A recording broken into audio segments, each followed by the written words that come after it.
चले बबलू, दिखाओ कहाँ तक हो गया था। गोले के अंदर और बाहर विद्युत विभव अपन ने निकाल लिया था, electric potential inside and outside of this.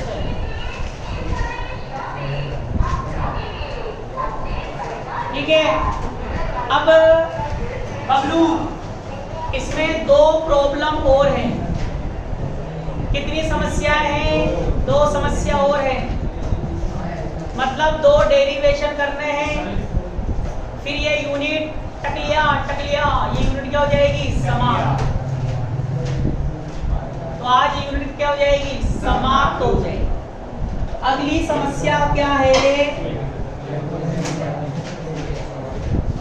अगली समस्या क्या है? अरे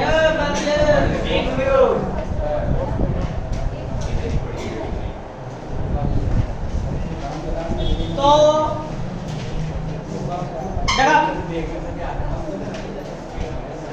ध्यान सुन लेना, वही आधा मैं करूंगा आधा तुम करोगे, ठीक है?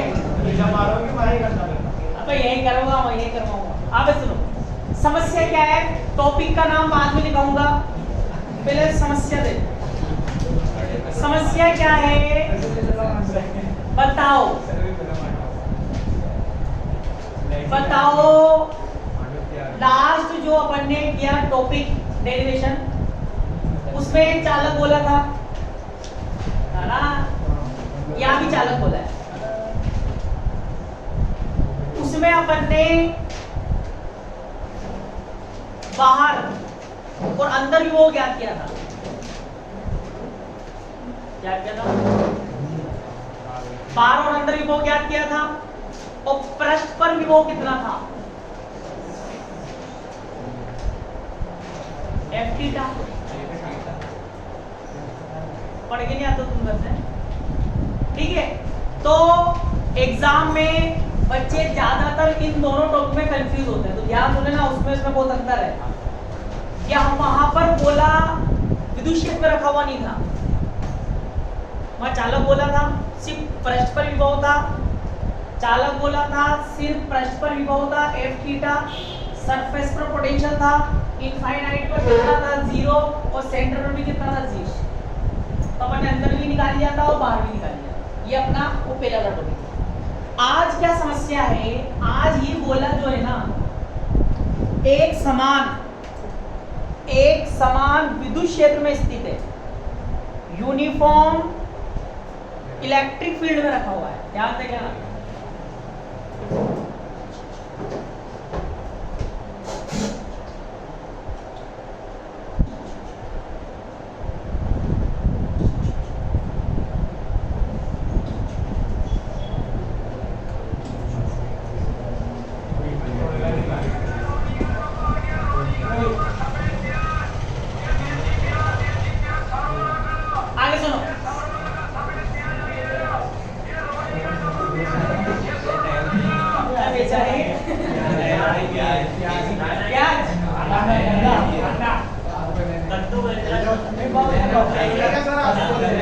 तो देखो, ये है एक समान चुंबकीय क्षेत्र, विद्युत क्षेत्र। अब देख लो ध्यान से, एक समान विद्युत क्षेत्र कैसे पता है एक समान है? क्षेत्र रेखाएं एक दिशा में दूसरे का समांतर है। यूनिफॉर्म इलेक्ट्रिक फील्ड कैसे पता? लाइनें पैरेलल है और सेम डायरेक्शन में। अपन ने क्या करा, इस एक समान विद्युत क्षेत्र में चालक गोला रख दिया। क्या रख दिया? चालक गोला। ठीक है, अब सब जानते हैं चालक गोला जब विद्युत क्षेत्र में रखते हैं तो चालक गोले के अंदर विद्युत क्षेत्र का मान कितना हो जाता है? चालक गोले के अंदर विद्युत क्षेत्र का मान कितना होता है? 0। तो सूरज में पढ़ रहे हो है? हाँ, सारा आवेश कहाँ चल जाता है? बाहरी पृष्ठ पर। तो अंदर विद्युत क्षेत्र कितना हो जाता है? 0। तो सुन लेना ध्यान से। तो ये जो विद्युत क्षेत्र है, इलेक्ट्रिक फील्ड जो है वो मान है z दिशा में है। कौन सी दिशा में? z। कितना है? E0। क्या है ई। अब ये जो चालक गोला है कंडक्टिंग स्फीयर है, यूनिफॉर्म इलेक्ट्रिक फील्ड में तो रखा ही है, विद्युत क्षेत्र में तो रखा ही है, साथ में भूसंपर्कित भी है। साथ में क्या है? भूसंपर्कित। अब बताओ भूसंपर्कित का मतलब त्रिज्या कितनी है इसकी? a। भूसंपर्कित इसका मतलब क्या हुआ? इसके अंदर पहले तो अंदर कोई आवेश नहीं है, अंदर विभव कितना? 0। इनसाइड कोई चार्ज नहीं है, इनसाइड पोटेंशियल कितना? 0। अब देखो सतह भी भूसंपर्कित है, सरफेस भी अर्थेड है, तो बताओ सतह का आवेश भी कहां चला जाएगा? पृथ्वी में, अर्थ में। तो बताओ सतह पर भी विभव कितना हो गया? 0। पृष्ठ पर विभव कितना है बबलू? 0। तो अब आपको क्या करना है? यह समस्या क्या है? यह समस्या ये है कि आपको इसके केंद्र O से R दूरी पर, कितनी दूरी पर बबलू?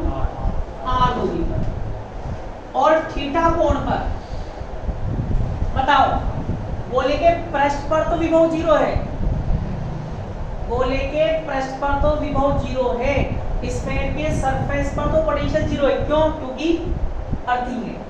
पर क्या गोले के बाहर विभव 0 होगा क्या? क्यों? अरे विद्युत क्षेत्र में रखा है बबलू।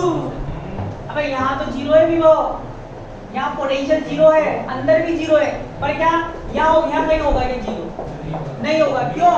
क्योंकि विद्युत क्षेत्र है, इलेक्ट्रिक फील्ड में, इलेक्ट्रिक फील्ड। तो वो ये कह रहा है आपसे, समस्या ये है कि R दूरी पर थीटा एंगल पर P पॉइंट है, क्या सतह पर है क्या? सरफेस पर है क्या? नहीं, सतह से दूर है। तो यहाँ पर विद्युत विभव ज्ञात करना है। क्या ज्ञात करना है? विद्युत विभव। और साथ में विद्युत क्षेत्र की तीव्रता भी पूछ सकता है, इलेक्ट्रिक पोटेंशियल तो पूछ ही सकता है, इलेक्ट्रिक फील्ड इंटेंसिटी भी पूछ सकता है। ये समस्या है आज अपने पास। कल क्या किया था अपन ने? एक सिंपल गोला था, कोई विद्युत क्षेत्र नहीं रखा हुआ था, सतह पर विभव था F थीटा, बाहर और अंदर विभव निकालने था। कल ये पिक्चर थी। आज ये गोला यहाँ रखा हुआ है, विद्युत क्षेत्र में साथ में भूसंपर्कित है, चालक गोला है तो अंदर आवेश नहीं है, अंदर आवेश नहीं होगा तो विभव 0। कंडक्टिंग स्फीयर है तो इनसाइड चार्ज नहीं है, चार्ज नहीं होगा तो पोटेंशियल 0। साथ में भूसंपर्कित है, अर्थिंग है, तो सरफेस पर विभव कितना होगा? 0। पर इससे थोड़ी दूरी आगे विभव 0 नहीं होगा। क्यों नहीं होगा? क्योंकि विद्युत क्षेत्र पर रखा है और वहीं आपको विभव, वहीं आपको विभव, अरे वहीं आपको विभव ज्ञात करना है मुन्ना। तो लिखो, पहले टॉपिक का नाम लिखो, हिंदी वाले लिखो, एक समान विद्युत क्षेत्र में, एक समान विद्युत क्षेत्र में भूसंपर्कित, भूसंपर्कित चालक गोले, चालक गोले के कारण R कोमा थीटा, छोटा r कोमा छीछा, छीछा स्थिति, विद्युत विभव, विद्युत विभव और विद्युत क्षेत्र की रिपीट, कहां से रिपीट करूं? विद्युत क्षेत्र की तीव्रता।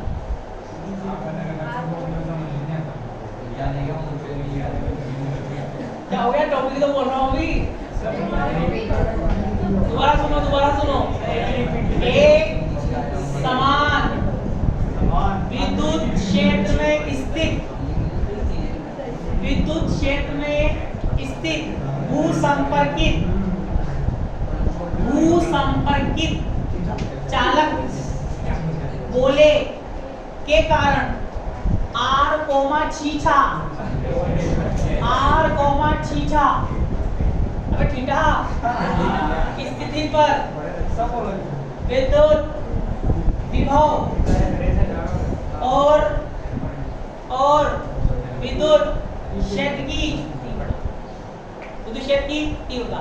जी क्रिया बना लो, अंग्रेजी वाले लिखो potential outside, potential outside, topic का नाम लिखा रहा हूं, potential outside the earthed conducting,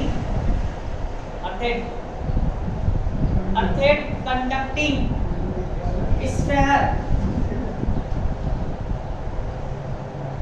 placed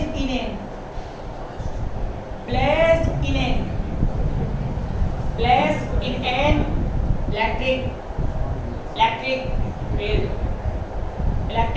field। Figure बना लो,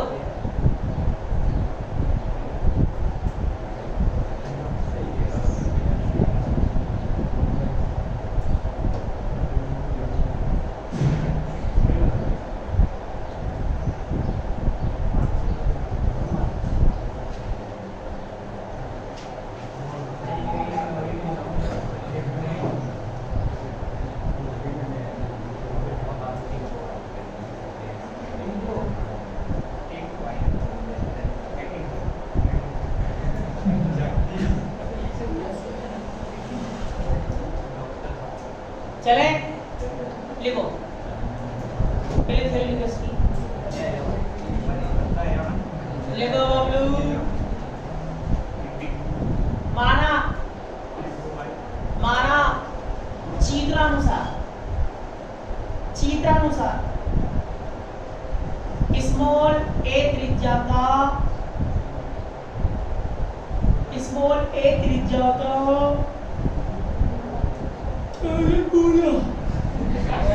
चालक गोला, सुबह 7 बजे बैठा हूँ मैं,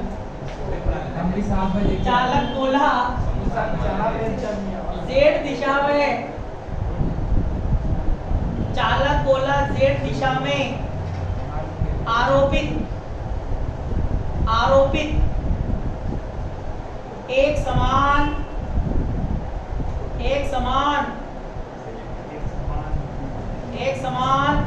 विद्युत क्षेत्र, एक समान विद्युत क्षेत्र ई नोट, एक समान विद्युत क्षेत्र ई नोट में रखा है। गोले को भूसंपर्कित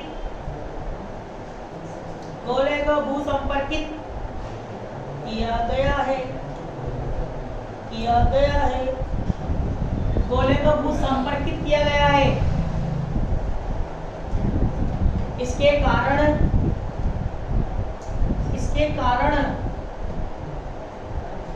r, थीटा स्थिति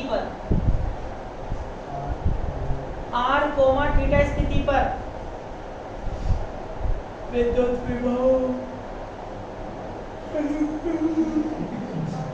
विभव ज्ञात करना है, विद्युत विभव ज्ञात करना है। इसके लिए हम लाप्लास इसके लिए हम लाप्लास समीकरण का उपयोग करते हैं।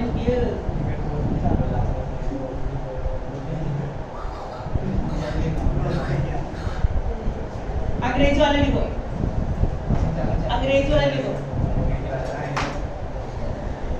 let us determine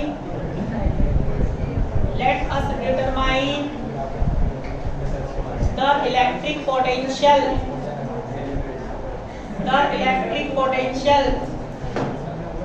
outside the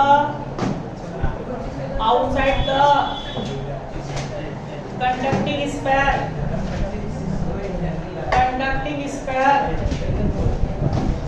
of radius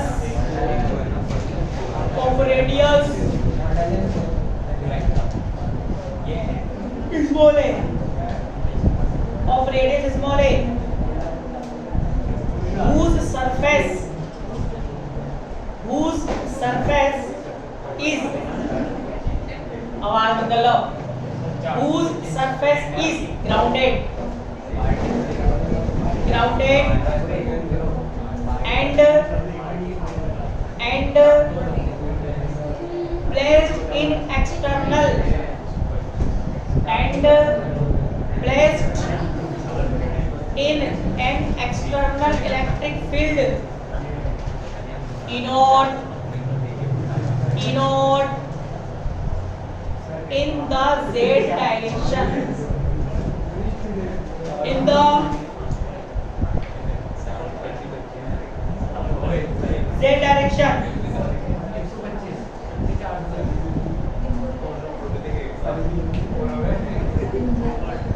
then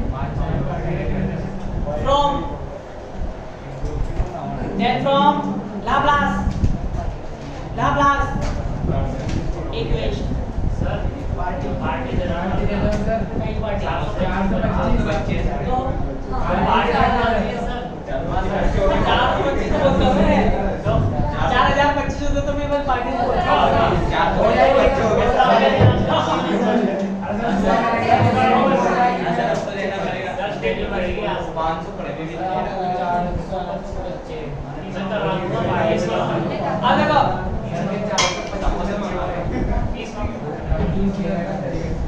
मेरा पढ़ लो एग्जाम आ रहा है पार्टी चाहिए लोगों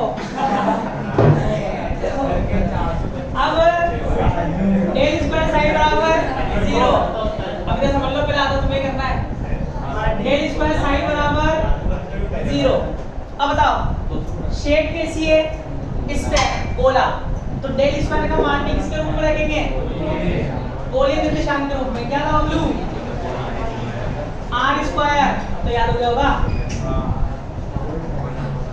1 upon r square del upon del r square del upon del r sin फिर blue plus 1 upon r square sin theta del upon del theta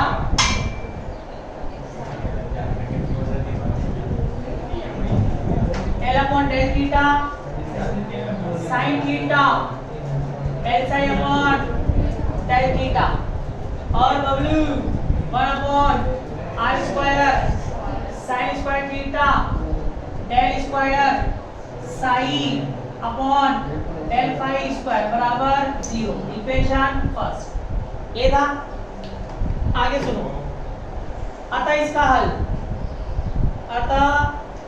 इसका हल derivation क्या था मैंने बहुत बड़ा ठीक है तो हल क्या है इसका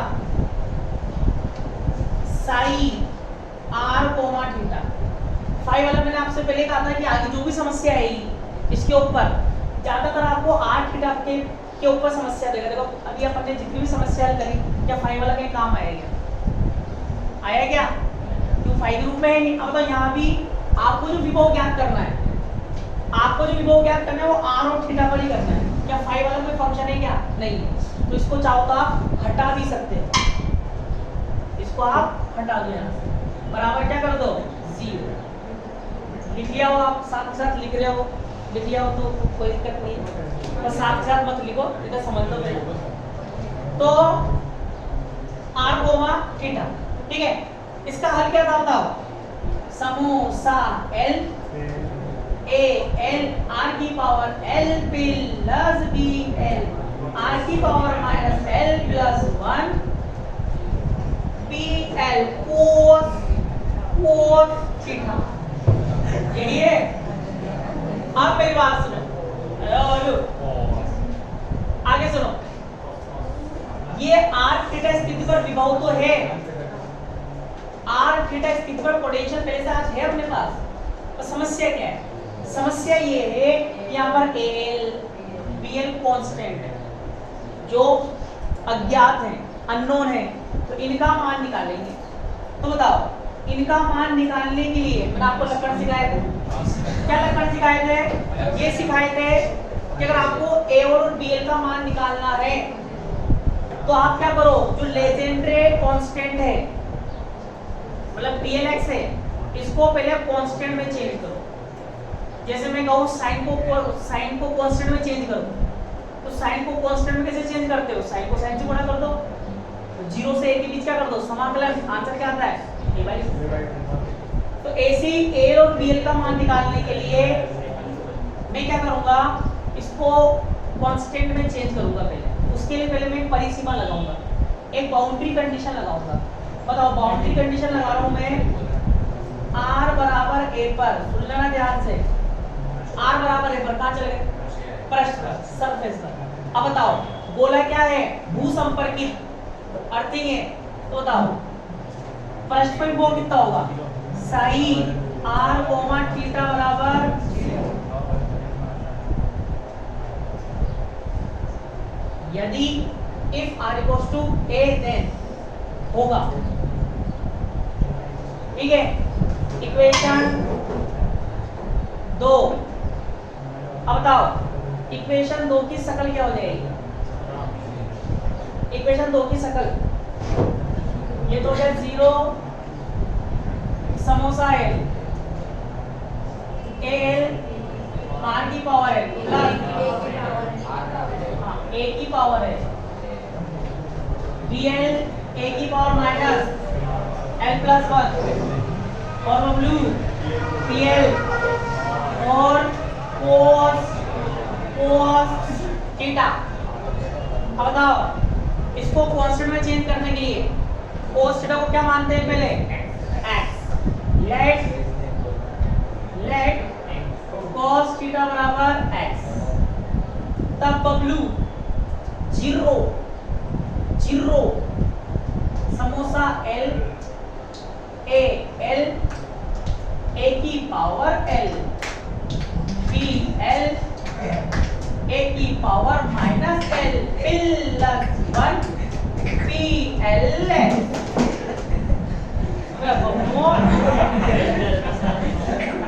लिखो इक्वेशन 3 यहां तक लिखो।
मैं क्या कर रहा हूं, इसको कांस्टेंट में कन्वर्ट करना है, तो कांस्टेंट में कन्वर्ट करने के लिए क्या करूंगा, इक्वेशन 3 को PL डैश x, चाहो तो PL से भी कर सकते हो, बाद में L बराबर L डैश बराबर L लेना पड़ेगा, पर ले लो PL डैश x से गुणा करके -1 से +1 के बीच इंटीग्रेशन समाकलन करने पर बबलू यहाँ तो कोई फर्क पड़ेगा नहीं, 0 बराबर हटियाओ समोसा L A L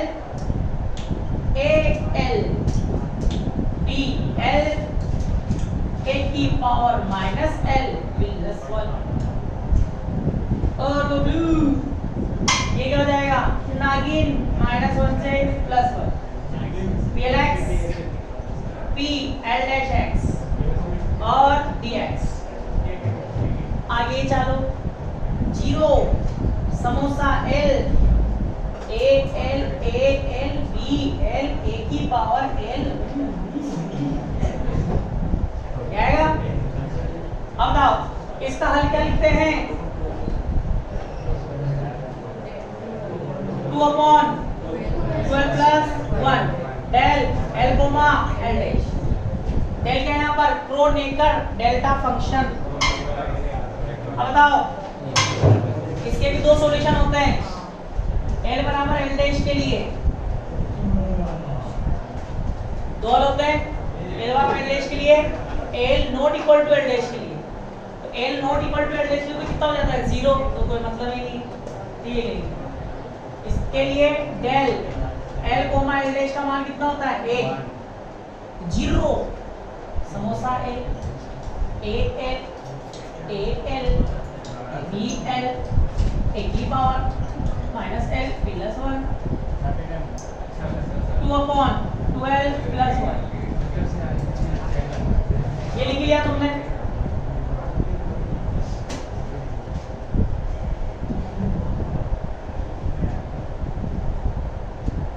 आगे जाएगा। अब देखो, अब बेटाओ 12 + 1 0 2 0, यहां से क्या लिख सकता हूं L